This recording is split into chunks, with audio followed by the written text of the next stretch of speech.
Hey there, hi there, ho there. So I have had some requests to address how do I deal with challenges and dangers, potential dangers along the road, and how do I mitigate risk? So I decided, why not? Let me answer those questions.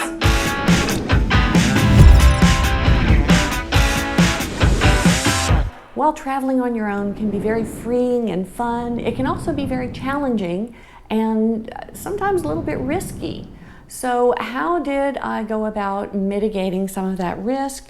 How did I go about dealing with potential loneliness? What were my strategies? How did I get around it? So those are some of the things I'm going to share with you. And right off the top, I want to deal with annoying or questionable people. What do you do when, for example, you arrive at a gas station and somebody kind of gives you that heebie-jeebie feeling? Well, the first thing I do is I avoid eye contact. I'll kind of keep them in the corner of my eye, but I will avoid eye contact at all costs. There is an advantage to being on a motorcycle in that people generally assume that I'm carrying. I'm not going to address whether I do or not.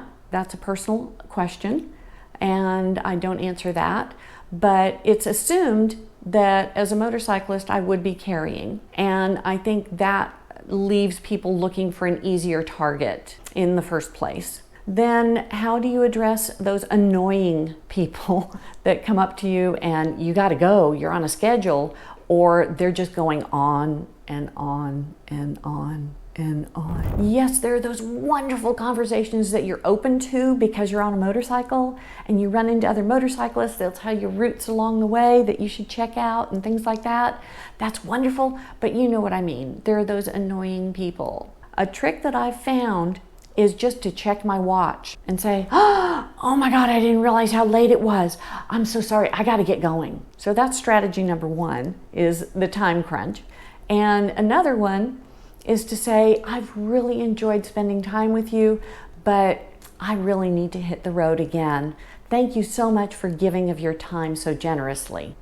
And that typically shuts them up and gets you out and back on the road. So those are just a few little tricks and tips that I use for getting rid of those annoying people. How do you deal with eating alone? If you're not comfortable eating on your own in a restaurant, or just having a meal in a hotel room, or out camping on your own by the fire, try a book. Books can be really good company. They can be your best friends. So if you don't want to carry a bunch of books with you, consider taking a Kindle or having the Kindle app on your phone. You can take hundreds of books with you on the road and just pick which one you want to read that day, or find a new one that day that you haven't explored yet. There are tons of classics that you can download for free onto the Kindle app, or you can get a Kindle subscription, and there are thousands of books that are free once you have a Kindle subscription. That's one idea. Also, while you're eating is a good time for reflection and journaling. And if you're with a companion, you don't have that opportunity to journal. When are you going to journal when you're eating with somebody? So consider that alone time a gift, and maybe journal, make some notes about things that happened that day that you don't want to forget about, that you want to remember down the road. So think of that alone time as a blessing, as a gift, an advantage to being on the road alone.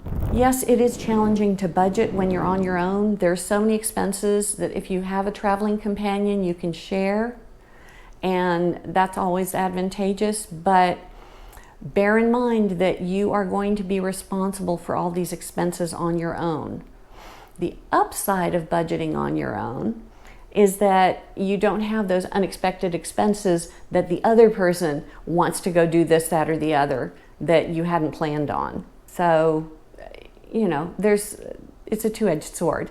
You get to keep tighter control on your budget, but you also don't have those unexpected, so that budgeting thing. Which brings me to planning. Planning, some people love to plan every little detail, every gas stop, and other people, like me, like to fly by the seat of their pants and see where that road goes. Whichever way you plan, if you're the detailed one or the hit avoid highways on the GPS for the day thing.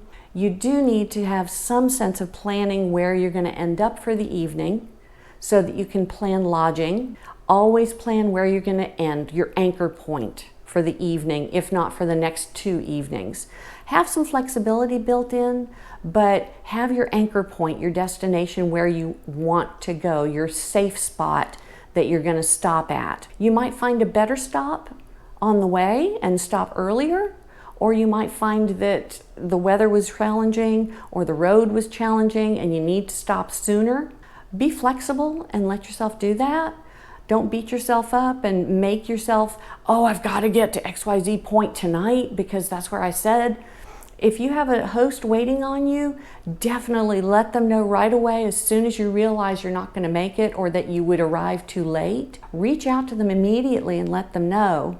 But if it's a motel room, call and cancel and get something closer or a campground that's nearer. Whatever, if you see yourself getting tired, you gotta be erring on the side of safety. Another part of planning is planning gas stops. If you're not one of those meticulous planners and you're just flying by the seat of your pants, you gotta really keep an eye on your gas gauge. I like to stop every 100 miles and top off, whether I need to or not. I stretch my legs and freshen myself up, get something to drink, go pee. I always gotta go pee. And it's a great time to kind of check your map and see if you're on schedule, behind schedule, ahead of schedule, and you can adjust from there. But definitely every single time, top off on gas and kind of look ahead to make sure there are going to be some big cities ahead where you could get more gas in 100 miles. If not, find the last place that you're going to be able to get gas and top off. If it's been 30 miles since your last gas stop and this is the last gas for the next 200 miles, stop. Get gas or you will regret it. It's much better to make an extra stop than to run out of gas. Keep that in mind. Keep an eye on your gas gauge. How do you help those at home feel a little safer or feel that you're a little less crazy than they think you are in the first place? How do you allay their fears? Well, first thing you can do is you can get a road ID. This road ID badge is something you can get as a bracelet, as a necklace. You can put it on your shoelaces. Road ID has all different versions of their badges. It's kind of like a medic alert, but it's got enough information right on it to give first responders an idea of what you're allergic to, or if you're an organ donor, whatever you think first responders need to see first. And there's a phone number on it for first responders to get your full profile, all your medications you're taking, all your health conditions, who your emergency contacts are, who has your medical power of attorney, things like that. And by the way, be sure that you have your living will, your medical power of attorney, all of those things in order. Go see a lawyer and get those things in order before you hit the road. Make sure to have all of that so that your family will feel secure if something should happen to you. You don't want them scrambling to try to figure out what your finances are or how to get into your bank account if something should, worst case, happen to you. And it allays their fears. It lets them know that you are being responsible and you're taking all the steps that you should to travel safely. Another thing that you can do is with the road ID, if you're going to be using major roads, not necessarily highways, but you're going to stay on major roads where most of the time you'll have cell signal, Road ID has an app that you can subscribe to. And you can assign up to 5 guardians who can track your progress through the day. And you can message them during the day. You can send them a message at the beginning of the day, letting them know where you're going. And it sends them a text alerting them that you're on your way. And then anytime during the day, they can check that message and see where you're at, and see if you stopped for too long, and they can call you and check in with you. Hey, you stopped for 2 hours, is everything okay? Or they'll see that you're keeping on. and it helps them kind of have peace of mind that they can check in on you. If you're going to be going off-road, if you're not going to be staying on major roads, if you're going to be doing backcountry, you definitely want to get a Spot or a Garmin InReach or something of that kind, so that at least one or two, I recommend having at least two people that can check in on you, that can keep track of you, because if you go missing, should the worst happen, if something goes wrong, they will notice where you are. They can help first responders find you, and they can notify first responders to look for you. Definitely designate those guardians and get some kind of system in place for the unexpected, for those dangers, those hazards on the road that are unexpected. You want to be prepared.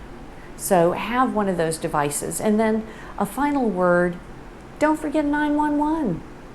Yeah, if you're in cell service and you have a real emergency, I've used it myself. When the bike fell over in the middle of nowhere, guess what? I still had cell signal and I was able to call for help. Luckily, I wasn't badly injured, so I was able to carry on, but I couldn't get the bike up on my own where it was, the way it was situated, so 911 to the rescue. So plan ahead reasonably, even if you don't like to travel with a plan. And I hope these tips and tricks have been useful to you. If you've enjoyed listening to it and have gotten some useful information out of it, please hit that like. And if you like the series and want to see more, hit that subscribe button. And once the subscribe button's hit, you'll see the little bell icon. Click the little bell and that'll notify you when new videos drop. I try to drop them every Friday. It's going to be a little more challenging now, that's another story, but please subscribe and like this channel, and I hope this helps you get out and have your own adventure.